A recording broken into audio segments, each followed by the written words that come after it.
ہمیں رضا شاہ پہلوی کے زمانے میں کیوں ایران سے کوئی ایشو نہیں تھا؟ پاکستان کی بھی کچھ مجبوریاں ہیں، پاکستان کے ساتھ بھی کچھ زیادتی ہو رہی ہے۔ آج بھی یہ جو اٹیک ہوا ہے، جیسے ماضی میں جو 8 اگست کا اٹیک ہوا ہے، لشکر جنگی العالمی نے کیا ہے اور داعش سے اس کو قبول کرایا گیا۔ Y madam speaker? بیکاز آپ نے پاکستان کو آئسولیٹ کرنا ہے انٹرنیشنلی، کہ پاکستان کو آئسولیٹ کریں گے اور دنیا کو یہ تاثر دینے کی کوشش کریں گے کہ ISIS جیسی ایک خطرناک تنظیم پاکستان میں اپنی وجود رکھتی ہے، اور خدا نخواستہ پاکستان کے جو اٹامک یا نیوکلیر جو ہمارے پاس جو پاور ہے اس کو کوئی تھریٹ ہے کسی ٹیررسٹ سے۔ ایسا نہیں ہے، ہمارے نیوکلیر ایسٹس بڑے محفوظ ہاتھوں میں ہیں۔ یہ پاکستان کوئی بنانا ریپبلک نہیں ہے کہ اس طرح لوگ آئیں گے اور اس کو ایک ٹافی کا ریپر کھولیں گے اور کھا کے چلے جائیں گے۔ That is not possible madam speaker. دوسرا، ٹارگٹ کیا گیا مولانا صاحب کو، اس لیے ٹارگٹ کیا گیا کہ انارکی پھیلائی جائے۔ ان کا کوئی مقصد نہیں ہے یہاں پر، اب وہ کوئی ٹیررسٹ کا یہ نہیں ہے دین ایمان کی یہ کس مکتبہ فکر سے تعلق رکھتا ہے، یہ کس تنظیم سے اس کا تعلق ہے، کس سیاسی جماعت سے اس کا تعلق ہے۔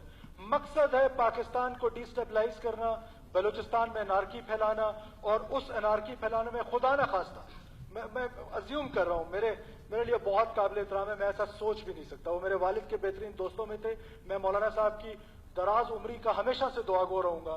اللہ نہ کرے خاک میں بدن میرے منہ میں خاک، اگر مولانا صاحب کو کل کچھ ہو جاتا تو یہ جمعیت علماء اسلام کے جو انرجیٹک اور یہ جو ایک کراؤڈ تھا یا جو ایک اسٹریٹ پاور ہے ان کے پاس، کون روک سکتا تھا؟ ایک کارکن کو کون سا لیڈر روک سکتا ہے؟ کوئی نہیں روک سکتا ہے۔ ایسی سچویشن میں ہم دوبارہ ملک کو اسی طرف لے کے جاتے ہیں۔ اب دشمن چاہتا کیا ہے؟ دشمن یہی چاہتا ہے کہ وہ ہمیں اس طرح کے لیڈرز کو ٹارگٹ کریں، اور ٹارگٹ کر کے ہمیں ایک تو آپس میں لڑائیں، ہمیں سیکورٹی فورسز کو ایک پیج پہ لے جائیں، پولیٹیکل لیڈرشپ کو ایک طرف لے جائیں، ایڈمنسٹریشن کو ایک طرف لے جائیں، ہم ایک دوسرے کے خلاف لڑائی شروع کر دیں۔ ابھی میڈم اسپیکر پچھلے 1 سال میں سب سے زیادہ دھماکے جو ہیں وہ ٹرکی میں ہوئے ہیں، اور ٹرکی میں نے نہیں دیکھا کہ ٹرکی میں کوئی اس طرح کی بات ہوئی کہ سیکورٹی اسٹیبلشمنٹ ایک طرف چلی گئی، پولیٹیکل لیڈرشپ ایک طرف چلی گئی۔ اور خدا نہ خواستہ اگر آج یہاں سے کوئی یہ تاثر لینے کی کوشش کر رہا ہے کہ ہماری کچھ دوست ہمارے فاضل ممبران کہہ رہے تھے، میرے لیے بہت قابل احترام ہے، کہ پالیسیز کہیں اور بنتی ہیں، پولیٹیکل لیڈرشپ کو آن بورڈ نہیں لیا جاتا۔ ہمارے ہاں ایک بہت بہترین سسٹم، پہلی دفعہ ہسٹری میں، تاریخ میں بلوچستان ہمیشہ سے ملٹری اور سول امبیلنسز کا شکار رہا ہے۔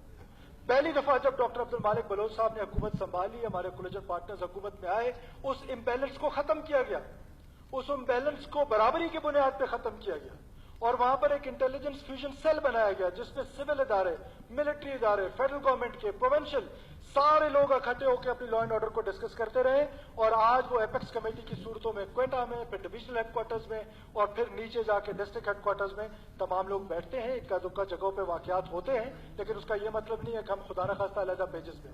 دس is what our enemy wants. ہم اس کو یہ پیغام آج اس پارلیمنٹ سے دے رہے ہیں کہ ہم سب اس دہشت گردی کے جنگ میں سب کے سب اکٹھے ہیں، اور سب سیسا پلائی ہوئی دیوار ہیں۔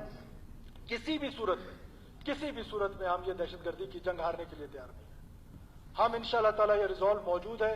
پاکستان کے لوگ بڑے ریزیلنٹ قوم ہیں، بلوچستان کی قوم بڑی دلیر قوم ہے کہ اتنے واقعات کے بعد اس کے باوجود ان کے حوصلے، میں آج حیدری صاحب سے ملنے گیا تھا، میں ان کارکنوں سے ملنے گیا تھا، سب کے حوصلے بڑے بلند ہیں، اور انشاءاللہ تعالیٰ انہی حوصلوں کے ساتھ ہم یہ جنگ جیتیں گے، اس پارلیمنٹ کے زور پہ یہ جنگ جیتیں گے۔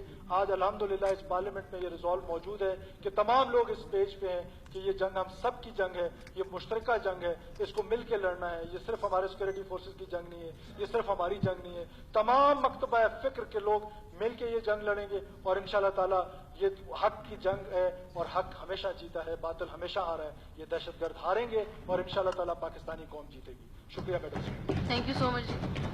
نصر اللہ زیرے صاحب، باری آپ کی ہے، اگر آپ بات کرنا چاہتے ہیں تو۔ سوری، آپ نے کی ہے ان ہاؤس بریفنگ کی، پہلے بھی میڈم اسپیکر اس آگسٹ ہاؤس نے یہ فیصلہ کیا تھا کہ ایک ان ہاؤس بریفنگ ہمارے لیے ہونی چاہیے۔ Once again I request you کہ آپ کنسرن اتھارٹیز کو لکھیں کہ اس ہاؤس کو ایک ان ہاؤس بریفنگ ملنی چاہیے، ان کیمرہ بریفنگ ملنی چاہیے، کہ جو ریئلٹیز ہے، ابھی جیسے فالس کلیم ہے، یہ فالس کلیم کا آنریبل ممبرز کو کون بتائے گا؟ کسی نے تو بتانا ہے۔ جو کنسرن لوگ ہیں، جو ہمارے سیکورٹی اسٹیبلشمنٹ ہے انہوں نے بتانا ہے. تو میں آپ سے ایک بار پھر گزارش کرتا ہوں اور میں اس بات کی تائید کرتا ہوں کہ ہمارا ایک ان کیمرہ بریفنگ ہونا چاہیے یہاں پر. شکریہ. Thank you so much G. Nasr Allah